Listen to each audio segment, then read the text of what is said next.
जय जिनेन्द्र, प्रणाम, नमस्ते साथियों, बहुत पुरानी बात है। एक राज्य के राजा हुआ करते थे, राजा कृष्णदेव। बड़े ही कला प्रेमी थे। अलग अलग समय पे वहाँ पर अलग अलग प्रतियोगिताएं कराया करते थे। कभी नृत्य की, कभी गायन की। एक बार उन्होंने एक प्रतियोगिता कराई कि दुनिया का सबसे ज़्यादा शांति को और खुशी को प्रदर्शित करने वाला जो चित्र होगा उसे 1000 स्वर्ण मुद्राओं का इनाम दिया जाएगा। दूर दूर से राज्यों में बड़े बड़े कलाकारों ने अपने अपने चित्रों को बना करके राजा कृष्णदेव के यहाँ पर प्रदर्शित करने के लिए पहुँचाया। चित्र एक से बढ़ के एक थे। उसमें पहला, दूसरा, तीसरा नंबर सिलेक्ट करना बड़ा ही मुश्किल काम था। अंत में वो दिन भी आ गया कि जब राजा जी को अपना निर्णय सुनाना था। राजा कृष्णदेव ने अंतिम 3 चित्रों को एक पर्दे के पीछे रख करके प्रदर्शनी का समापन किया। मंत्रीवर से कहा कि सर्वप्रथम नंबर 3 पे आने वाले चित्र का अनावरण कीजिए। नंबर 3 पे जो चित्र था वो बड़ी ही शांत झील का था, जिसमें कमल के फूल खिले हुए हैं। चंद्रमा का प्रतिबिंब उसके पानी पे झलक रहा है और बड़ा एक अलग तरह का सौंदर्य उसमें दिख रहा था। बड़ा ही मनोहारी चित्र था वो। राजा ने फिर मंत्री को इशारा किया कि अब आप दूसरे नंबर पे जो चित्र प्रदर्शित है उसका अनावरण कीजिए। दूसरे नंबर का चित्र पहले नंबर के चित्र से भी, जो पहले अनावरण किया गया था, उससे भी शानदार निकला। उसमें एक जंगल के बड़े से पीपल के वृक्ष के नीचे एक बौद्ध साधु ध्यानस्थ अवस्था में बैठे हुए दिखाए गए थे। उनके चेहरे का तेज, उनकी होठों की मुस्कान हल्की सी, हर किसी को अपने आप में शांत और खुशी प्रदान करने वाली थी। अब मंत्रीवर की ओर राजा ने इशारा करा कि पहले नंबर का जो चित्र है, जिसे पहला इनाम दिया जाने वाला है, उसका अनावरण करें।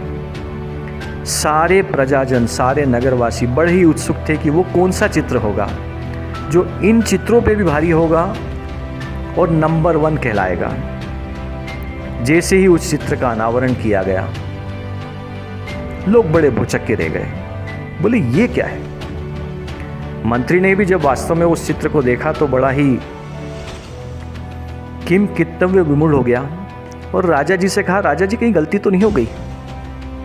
राजा ने कहा, मंत्रीवर कोई गलती नहीं है।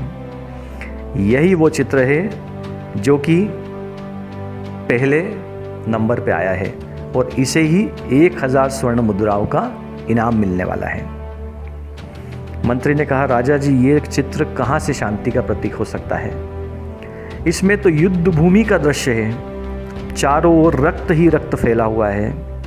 लोग एक दूसरे को मारने काटने में लगे हुए हैं। घायल सैनिक विलाप कर रहे हैं। चीख पुकार का दृश्य है। ये कहाँ से शांति और खुशी देने वाला चित्र है? राजा ने कहा, मंत्रीवर, आपने चित्र को पूरे गौर से देखा नहीं।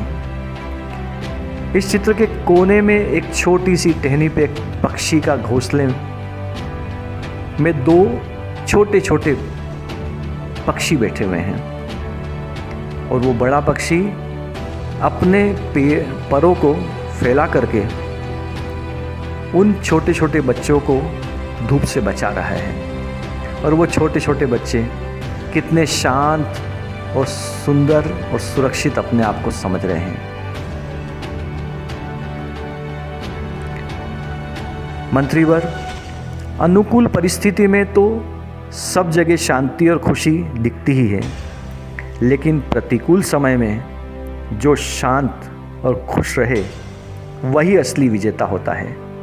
इसीलिए इस चित्र को पहला इनाम दिया जा रहा है। साथियों, कहानी यहीं समाप्त हो जाती है। साथियों, कोरोना काल चल रहा है। घरों के बाहर कोरोना हमारे प्राणों को लेने के लिए मंडरा रहा है। अस्पतालों में लोग जीवन और मृत्यु के बीच में संघर्ष कर रहे हैं। जो जीवित बचेगा वही विजेता कहलाएगा। तो साथियों, अपने मन में हमेशा पॉजिटिविटी बना के रखें। ये एक समय है जो कि गुजर ही जाएगा। इतिहास गवाह है कि कितनी भी काली अंधेरी रात हो, उसके बाद सवेरा जरूर होता है। बेवजह घर से निकलने की ज़रूरत क्या है? मौत से आंख मिलाने की ज़रूरत क्या है? सबको मालूम है बाहर की हवा है कातिल, यूं ही कातिल से उलझने की ज़रूरत क्या है?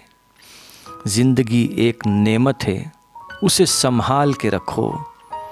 कब्रगाहों और शमशानों को सजाने की ज़रूरत क्या है? दिल बहलाने के लिए घर में वजह है काफ़ी, यूं ही गलियों में भटकने की ज़रूरत क्या है? Stay happy, stay home, stay safe.